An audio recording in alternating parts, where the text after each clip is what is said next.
그래서 오늘 전체의 제목은 성도이시면 성도의 의무를 하시나요? 이렇게 질문을 하는 제목을 잡았어요. 지금까지 설명을 드렸죠? 이해가 되시죠? 성도라면 성도의 의무를 하셔야 되는데 하시고 계시나요? 라고 하나.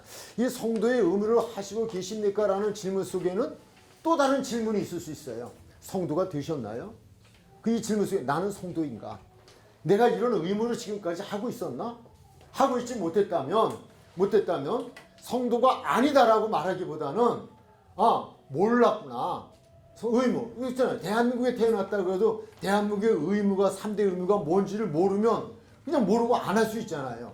교육의 의무도 안 할 수 있고 납세 의무도 안 할 수 있고 국방 의무도 안 할 수 있고 그렇잖아요. 법을 모르니까. 그러니까 그럴 수도 있어요. 네, 그러나 우리는 다시 한번 이런 어떤 사회생활 속에서 내가 세상의 그런 자연적인 현상에 의해서 이 나라의 백성으로서 의무를 하고 가는 것처럼 나는 그러지 않았나. 그리고 그렇다면 이제부터라도 나는 성도로서 이런 의무를 해야지만 되는 것이구나 라고 하는 걸 알고 우리는 의무를 다 잘 할 수 있는, 의무를 진행 잘 안 하면 법에 저촉됩니다. 좀 살아가는데 좀 피곤합니다. 어려움이 생길 수도 있습니다. 그래서 법을 준수해야 합니다. 그 부분 이렇게 해서 공부를 해가도록 하겠습니다. 자, 여기까지 일단 이해되셨나요? 네. 서론의 이해는 전체의 이해에 굉장히 도움이 됩니다. 그래서 질문하셔도 괜찮습니다. 그렇게 해주시고요. 자, 그렇다면 그 의무를 제가 세 가지가 있다라고 말씀을 드렸죠. 그래서 먼저 우리가 하나님께 대한 성도의 의무는 어떤 것일까라고 하는 부분이에요. 1절을 한번 우리 같이 읽어주실까요? 시작.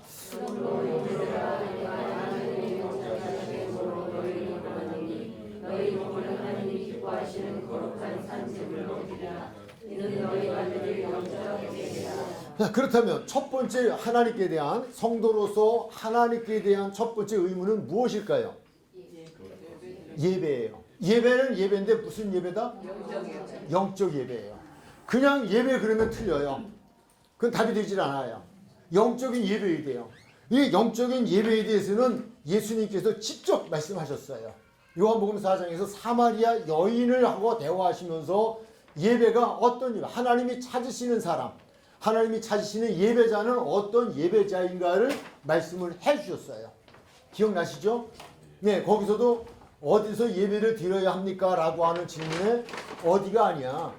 하나님이 찾으시는 예배자는 신령과 진정, 즉 영으로 예배드리는 영적 예배자야 라고 하는 것을 강조를 하셨어요. 그래서 제가 거기 요한복음 4장 23절 24절도 했죠. 아버지께 참되게 예배하는 자들은 영과 진리로 예배할 때가 오나니 곧 이때라. 아버지께서는 자기에게 이렇게 예배하는 자를 찾으신다. 하나님이 영이시니 예배하는 자가 영과 진리로 예배할지니라. 영이에요. 영의 예배를 드려야 돼. 왜냐하면 하나님은 누구이시다? 영이시다. 그렇게 말씀했잖아요. 하나님은 영이시다. 24절 4장 24절에 하나님이 영이시니 예배하는 자가 영과 진리로 예배. 하나님이 영이셔요. 그러니까 우리 영의 예배를 드려야 된다라고 하는 것을 강조를 하고 있어요. 그러면 다시 12장 1절로 로마서 12장 1절로 가서 이렇게 좀 성경을 좀 읽어가면서 또 한번 살펴볼게요. 그러므로 형제들아 내가 하나님의 모든 자비하심으로 너희를 권하는데요. 권함의 내용은 너의 몸을 하나님이 기뻐하시는 거룩한 산 제물로 드리라 라고 되어 있어요. 근데 이날이라는 단어는 앞부분의 설명이에요. 왜 이렇게 해야 하는지. 그것이 영적 예배예요. 그렇다면 영적 예배를 드린다는 것은 어떤 예배인가에 대한 설명이 나와 있죠. 영적인 예배는 어떤 예배예요? 우리의 몸을 하나님이 기뻐하시는 거룩한 산 제물로 드리는 거예요. 자, 여기에서 이제 좀 이렇게 놓쳐질까봐 말씀을 드리는데요. 예배라고 하는 것은 오늘 예배 들으셨죠? 그 예배 끝났을까요? 안 끝났어요. 그럼 언제 또 예배 드려요? 오늘. 삶의 예배예요. 이게 어떻게 보면은 민족성하고도 관계 있다 그래요. 우리 한국에는 지금 뭐 기독교인들이 막 펄펄 끓는 막 뜨거운 막 심령들을 가지고 주체하지 못하고 막 그냥 하나님 찾고 찬송하고 기도 콜린에서 하고 그러는데 근데 약점이 있대요. 생활의 예배가 없대요. 삶의 예배가 없대요. 지금 로마서 12장 1절에서 이야기하는 영적 예배라고 하는 거는요. 우리의 몸을 가지고 우리 삶 속에서 예배를 말하는 거예요. 단순히 주일날 주일 성수? 그래서 예배 와서 한 번 드리는 이걸 얘기하는 게 아니에요. 우리는 그걸 예배라고 생각하고 있어요. 그거 예배면 예배가 끝났다고 생각을 해요. 또 다음에 예배당에 와서 예배의 순서에 의하여서 예배를 드리는 것을 우리는 예배라고 생각을 하고 있는데요. 그러나 성도들의 예배는 그런 예배가 아니에요. 교인의 예배는 그 예배가 그 예배로 한정 지을 수 있어요. 그러나 성도의 예배는 그것이 아니라는 거예요. 그 예배가 아니라는 얘기는 아니에요. 그 예배도 중요해요. 집중적인 예배를 드릴 수 있어요. 그러나 여기서 말씀한 건 너희는 성도라면 이제는 너희가 세상 삶 속에서도 삶 속에 예배를 드리라는 거예요. 생활 속에 예배를 드리라는 거예요. 그러면 그렇게 이제 좀 뒤에서 더 보완 설명을 하겠습니다만, 그러면 그렇게 드리는 예배는 어떤 것일까라고 하는 거예요. 그 예배는. 그럼 우리가 세상 속에서 삶의 매 순간마다 우리 예배가 되어야 된다라고 한다면 몸이에요. 우리 몸을 가지고 예배를 드리라는 거예요. 그럼 우리 그 몸을 가지고 어떻게 될 것이냐? 12장 2절에 그 답이 나와 있어요. 12장 2절.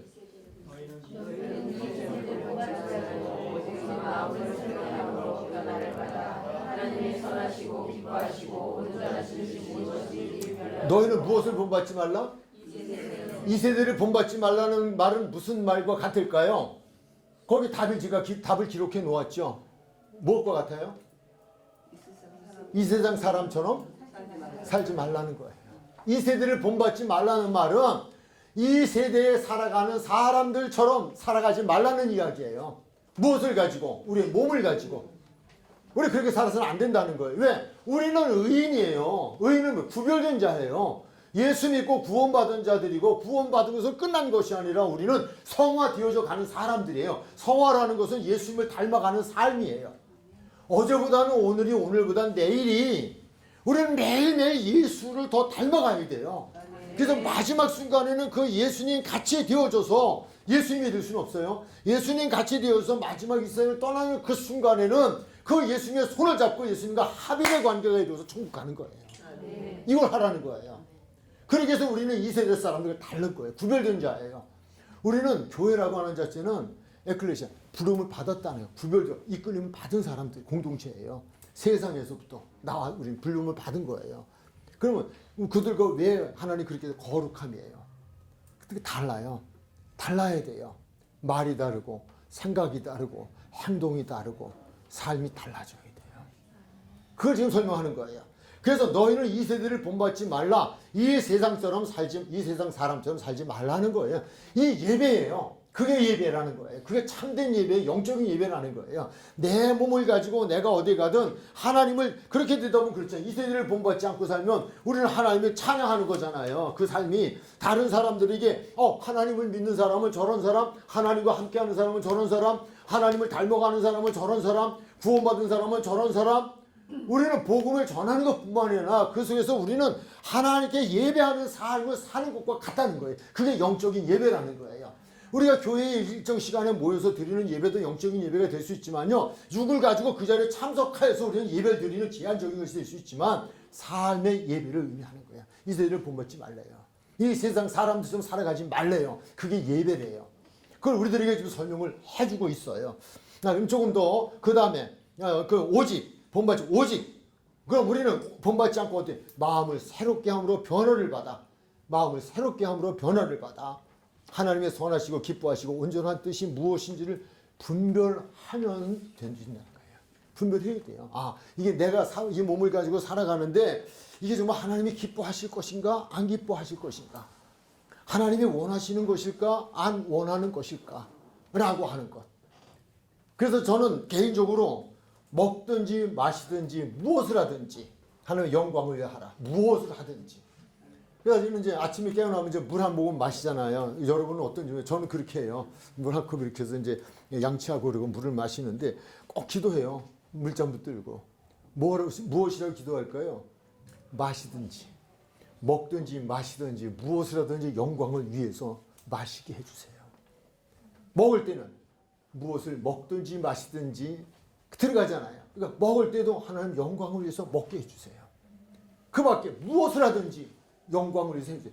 이거는 예배의 삶이에요. 그 사람이 그 예배, 몸을 가지고 그분이 기뻐하시는 삶에 내가 쓰임받기를, 또 내가 하는 그 일이 하나님이 기뻐하시는 일인지 아닌지, 그래서 거기서 지금 말씀을 주시기를 우리에게 분별하라는 말씀을 주신 거예요. 분별하라. 하나님 이게 하나님 기뻐하실 일인지, 너의 몸을 가지고 이렇게 하는 것이 저렇게 하는 것이 하나님이 기뻐하실 일인지를 생각하라는 거예요. 그런 믿음을 가지고 몸을 그렇게 살아가는 그들이 하나님께 삶을 통하여 드리는 영적 예배다.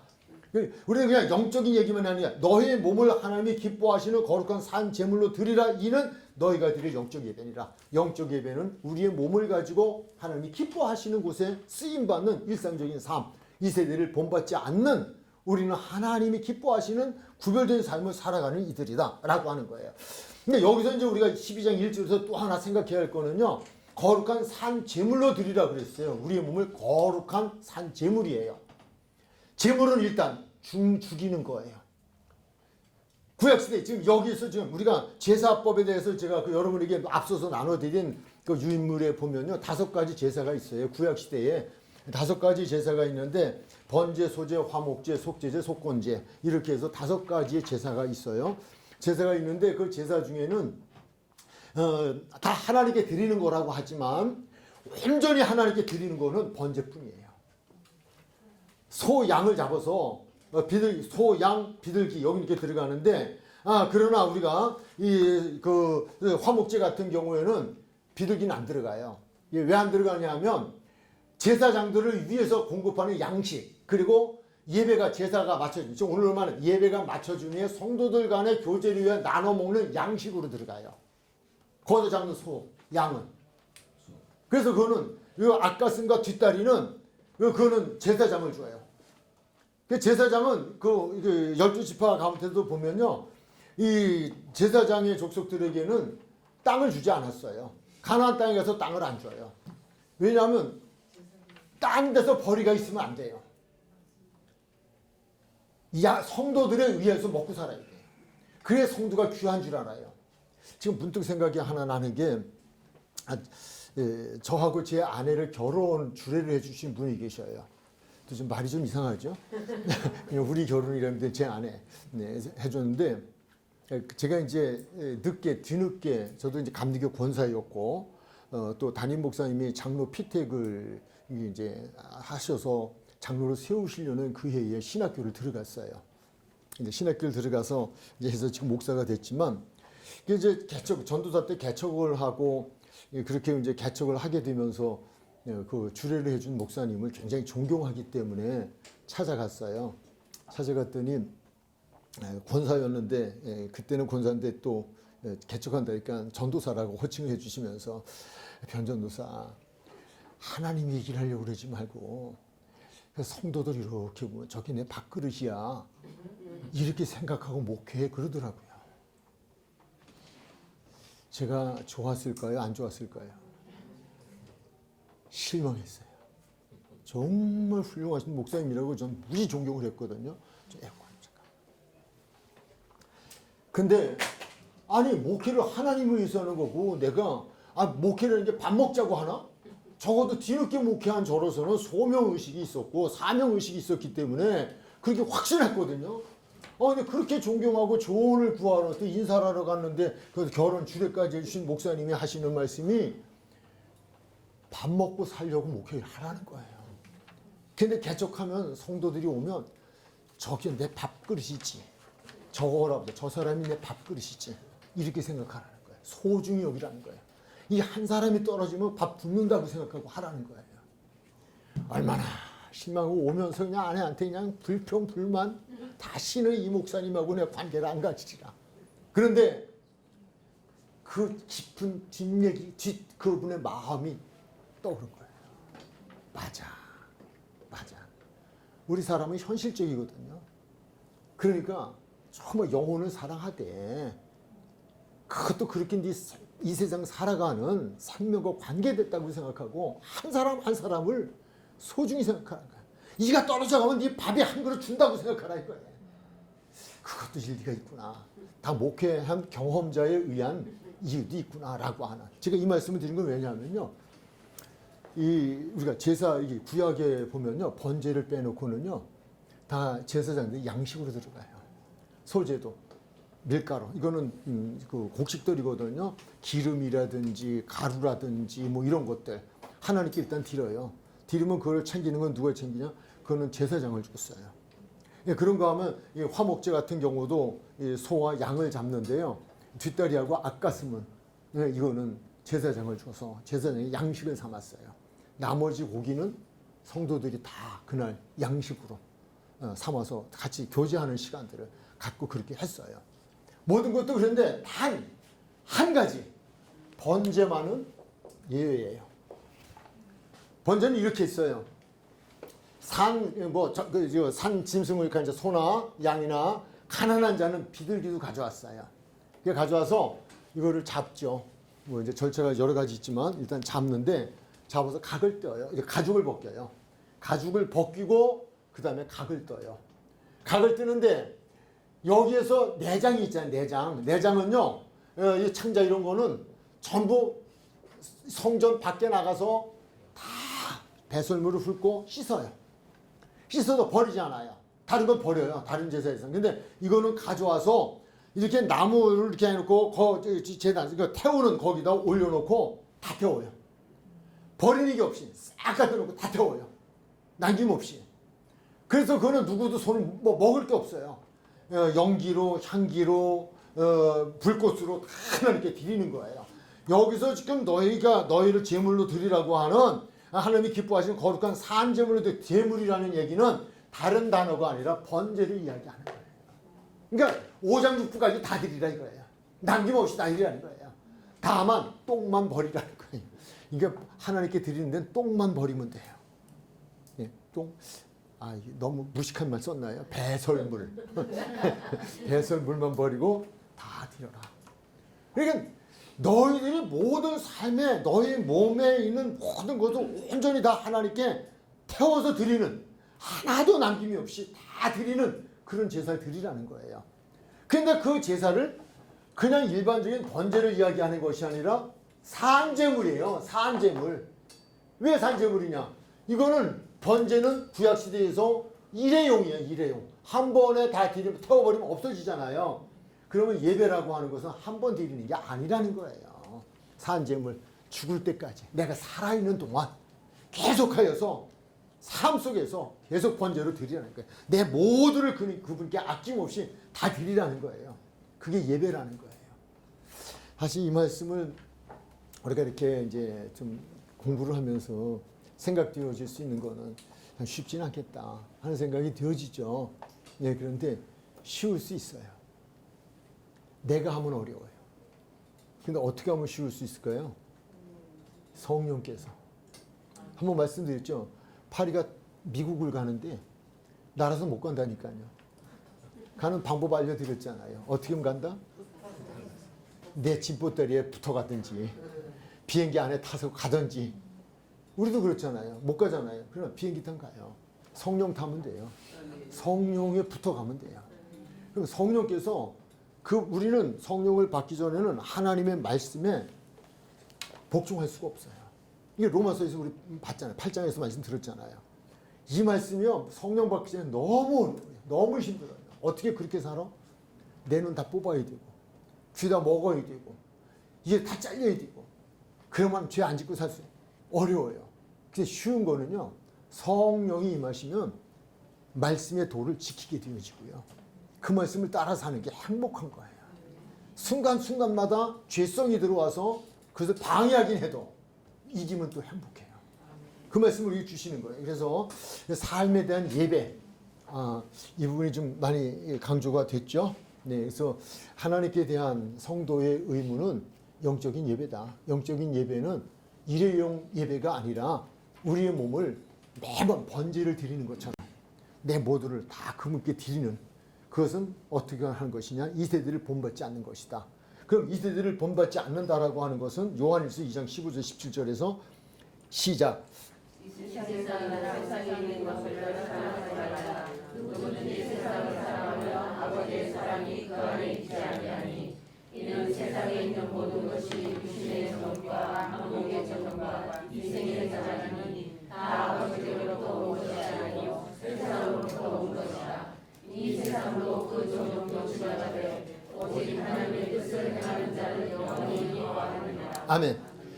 사랑이라는 단어예요. 이 세상이나 세상에 있는 것들을 사랑하지 말라.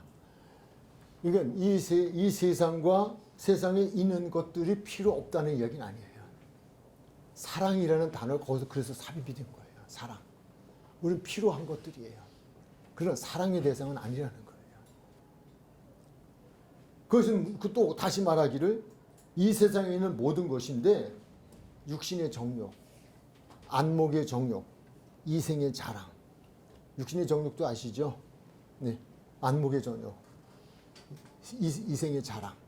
이런 것들, 이건 세상적인 것이다. 이 세상도 정욕도 그 정욕이라고 하는 건 육신의 정욕, 안목의 정욕을 말하죠. 지나가다 오직 하나님의 뜻을 행하는 자는 영원히 거하리로다. 어디에? 천국에. 라고 하는 거예요. 그래서 이런 것들을 본받지 않는, 이 세대를 본받지 않는 삶이에요. 저는 이제 이 부분에서는 창세기 6장을 좀 생각을 해요. 하나님의 아들들이 사람의 딸들의 아름다움을 보고 다 며치든 아내를 삼았다라고 하는 부분. 근데 하나님께서 모든 사람들의 생각이 항상 악할 뿐임을 보시고, 근데 오직 유일하게 한 사람과 그의 가족이잖아요. 노아. 그러나 여호와께서 노아에게 은혜를 입혔더라. 하나님 은혜를 입으면 되는 거예요. 그래서 당시에 완전한 자가 되었잖아요. 이게 마태복음 24장에서는 주님이 오실 때가 어느 때와 같으냐? 노아의 때와 같다는 거예요. 시집가고 장가가고. 그때 주님 오신다는 거예요. 그러니까 이러한 것들로부터 우리는 자유할 수 있어야 되는데 그건 성령의 도우십니다. 자, 교회에 대한 성도의 의무로 들어갑니다. 이것을 우리가 3절부터 13절까지의 말씀에 보면 12장 6절로 8절까지 우선은 좀 이렇게 요약을 해서 좀 그걸 기록을 해 놓았는데 우리에게 주는 은사대로 받은 은사가 각 다르다라고 하는 거예요. 그래서 혹이라는 단어가 계속 나와요. 혹.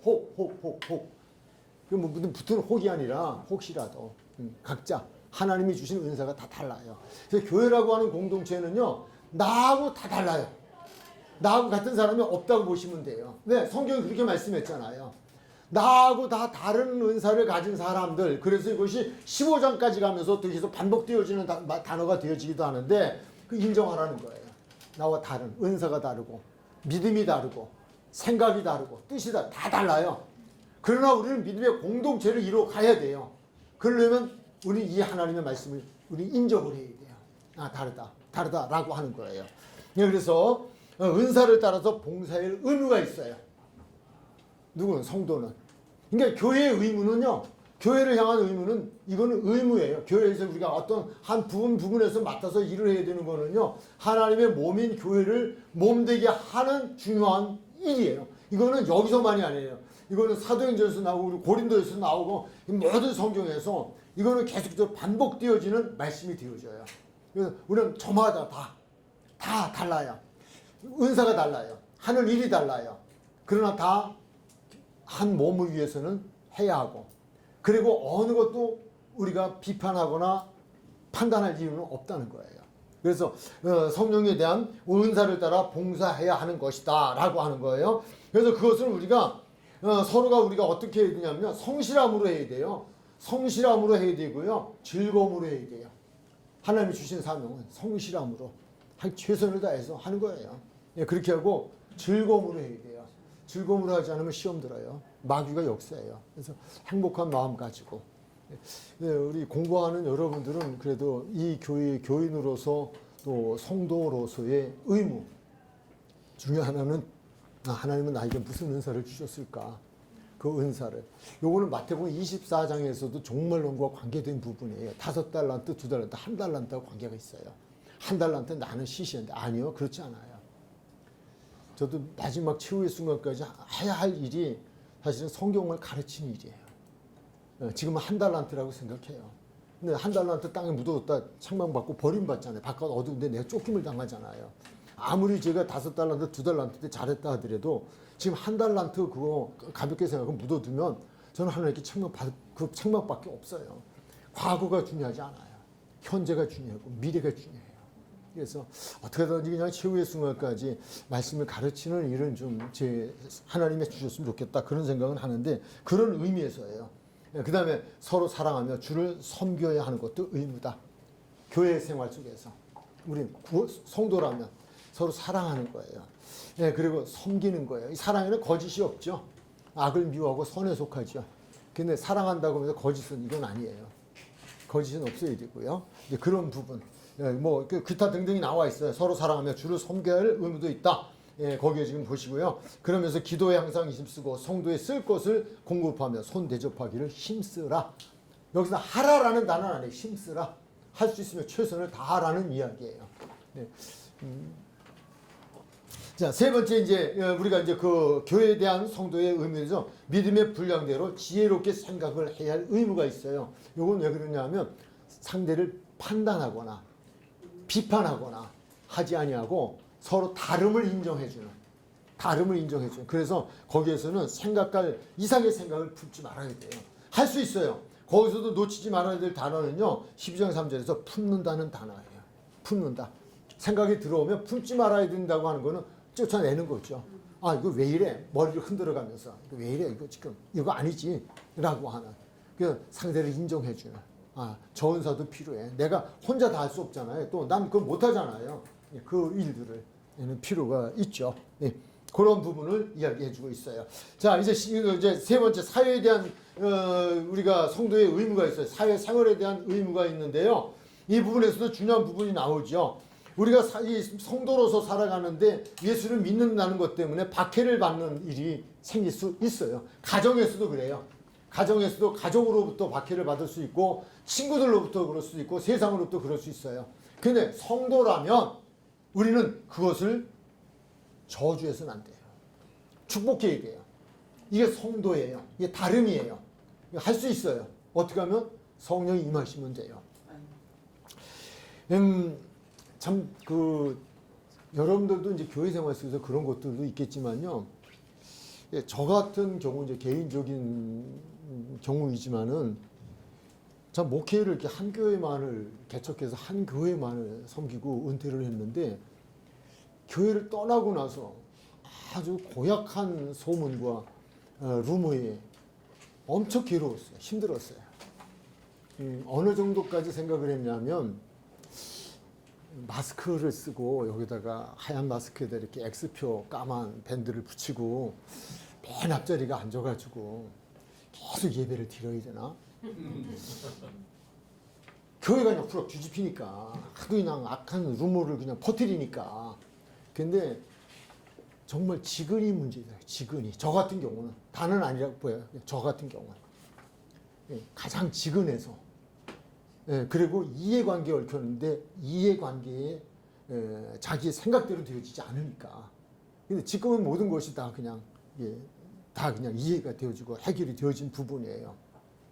근데 막 주위에서 그러죠. 막 해대라 그러죠. 해대라. 막 유임을 다 그냥 그동안 교회에 있었던 거. 사실 저도 검찰에 2번 불려갔었어요. 목회하면서.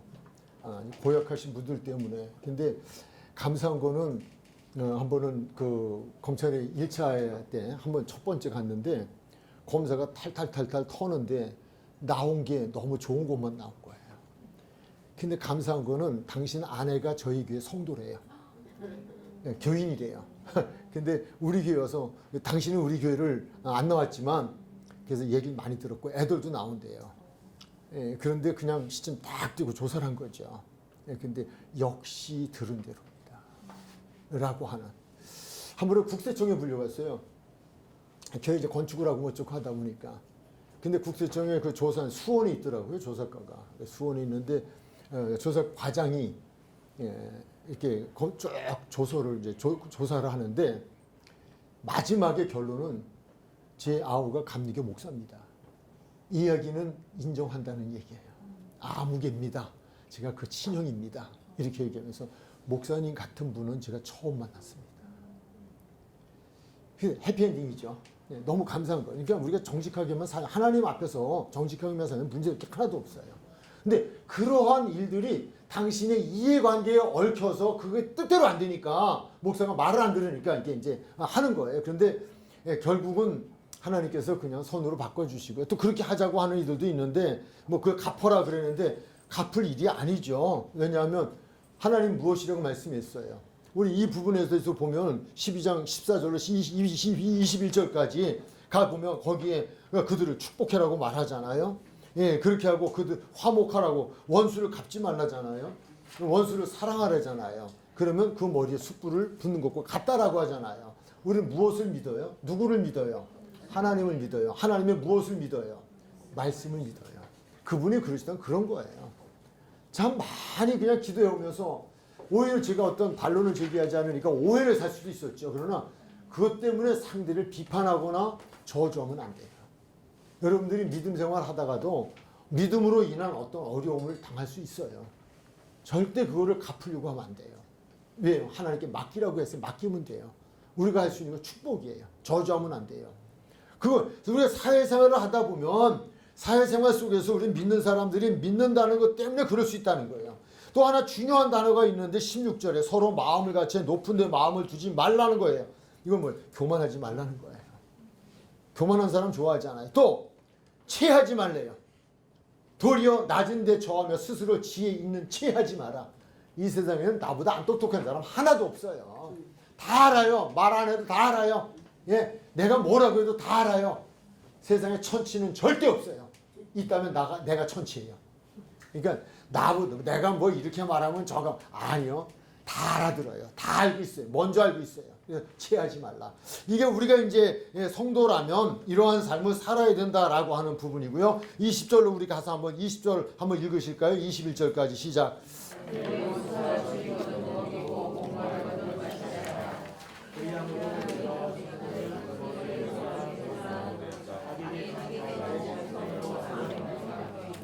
갚는 거는 악에게 무엇하는 거예요? 지는 거예요. 지는 거. 갚는 건 지는 거예요. 이기는 거 같죠? 지는 자가 이긴다고 하는 우리 말이 있어요. 우리 이기려고 하지 마세요. 그냥 바르게 가려고 하면 돼요. 말씀대로 가려고 하면 돼요. 내가 이기려고 애쓰지 말고 어떻게 하면 말씀대로 내가 갈 수 있을까? 이걸 우리 노력하면 돼요. 책임은 누가 져주신다고요? 주님이 져주셔요. 하나님이 져주셔요. 우리 하나님 믿잖아요. 왜 그걸 우리가 갚으려고 그래요? 분명히 하지 말라는데요. 축복하라는데요. 축복해주면 돼요. 그러면 주님이 하셔요. 네. 그러면 그냥 그 문제는 해결되어지죠. 예, 그래서 쉽진 않아요. 바로 이것이 성도의 응답. 자, 이제 13장 갈게요. 위에 있는 권세들에 대한 성도들의 의무인데요. 여기서 지금 그러면 위에 있는 권세들이 누구냐라고 하는 것은 복종이란 단어에서 우리는 찾을 수 있어요. 성경에서 복종하라는 단어가 나와 있는 것이 있어요. 복종이란 단어로 되어 있지만 순종과 복종은 같아요. 복종하라, 순종하라. 우리가 복종해야 될 사람이 있어요. 순종해야 될 사람이 있어요. 그게 누구냐?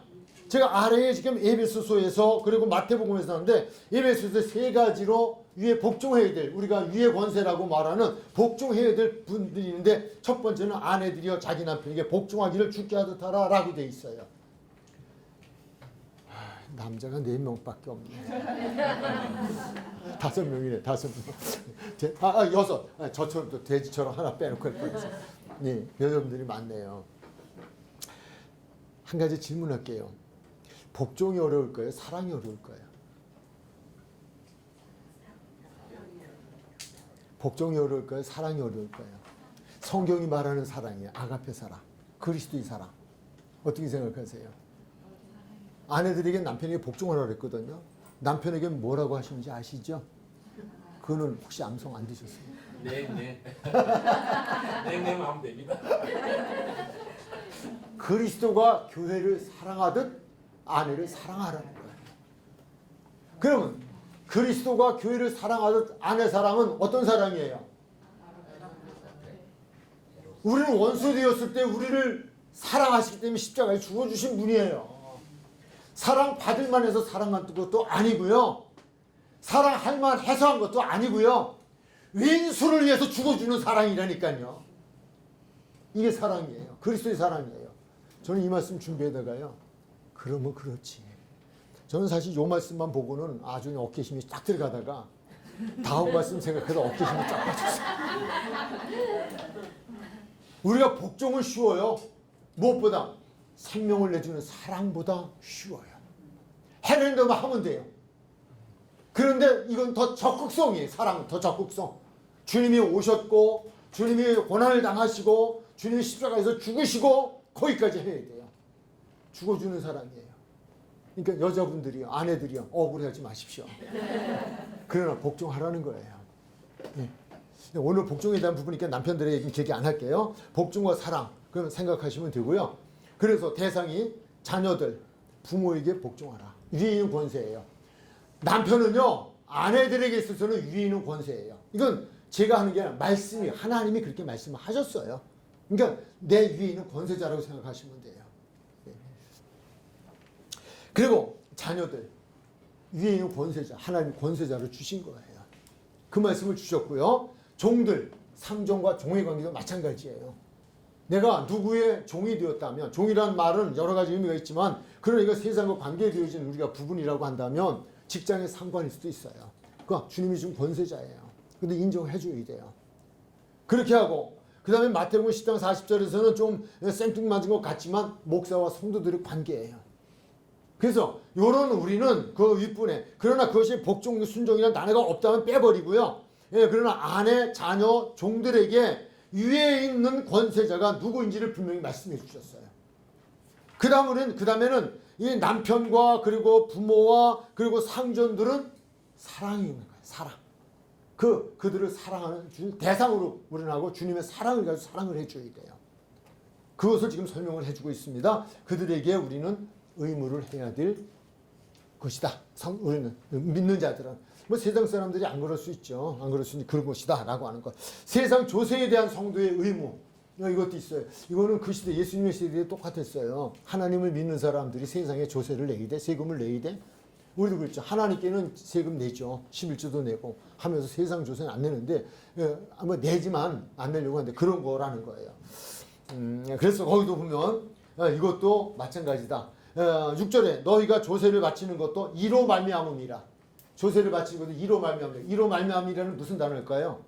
어디와 해당이 되어져요? 1절 위에 있는 권세들에게 복종하는 것과 같은 단어예요. 그래서 이로 말미암이다. 것도 바치는 것도 이로 말미암이다. 세상 권세들에게 대한 성도의 의무와 같은 것이다. 조세의 의무도 우리는 해야 한다. 이 세상 이웃에 대한 성도의 의무가 있어요. 그것은 뭐냐면 3장 8절, 13장 8절에서 사랑의 빛 이는 아무에게든지 아무 빛도 지지 말라. 남을 사랑하는 율법의 완성이다 그랬는데요. 뭐 다 제가 기록해드렸죠. 사랑을 받는 자가 되라. 사랑을 알고 사랑을 느끼고 사랑을 깨닫고 감사하고. 사람에 따라는 달라요. 근데 이 말씀을 왜 줬냐면요. 이 받는 게 익숙하지 않은 이들이 많은가 봐요. 저도 그래요. 아주 쑥스러워요. 거북스러워요. 단 주는 건 괜찮아요. 정말 행복해요. 그러니까 저는 그 목회를 하면서도 사실 이렇게 성도님들 관계 속에서 이게 잘못 얘기했는데 비교하지 마세요. 저는 그랬다고요. 근데 저는 이 성도들하고 관계 속에서도 식사하자 그러면 아주 굉장히 부담이 많았어요. 그게 왜 그러냐면 제가 목회했던 건 미알이거든요. 제가 목회할 당시 다 가난했어요. 너무 가난했어요. 그래서 저는 제일 맛있고 좋아하는 게 칼국수라 그랬어요. 제일 싸니까. 저는 가서 비싼 걸 못 사봤어요. 아니 안 샀어요.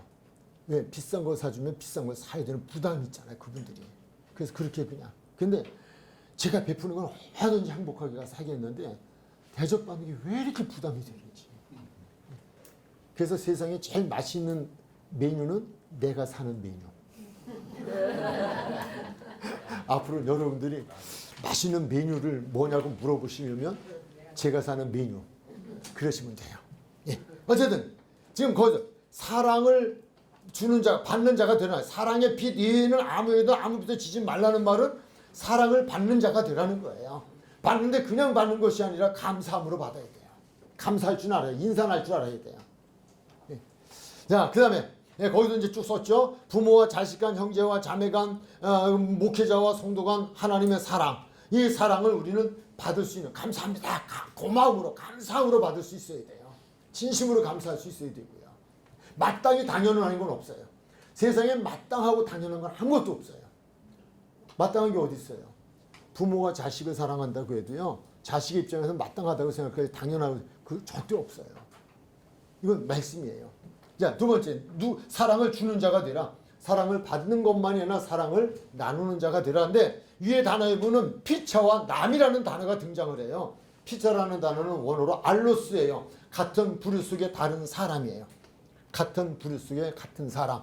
그러니까 우리가 사랑의 빛을 지는데 이 사랑의 빛을 지는 것은 같은 부류 속의 다른 사람. 같은 부류 속의 다른 사람은 뭐냐면 교회 공동체, 그 안에 성도들, 로마 교회 성도들.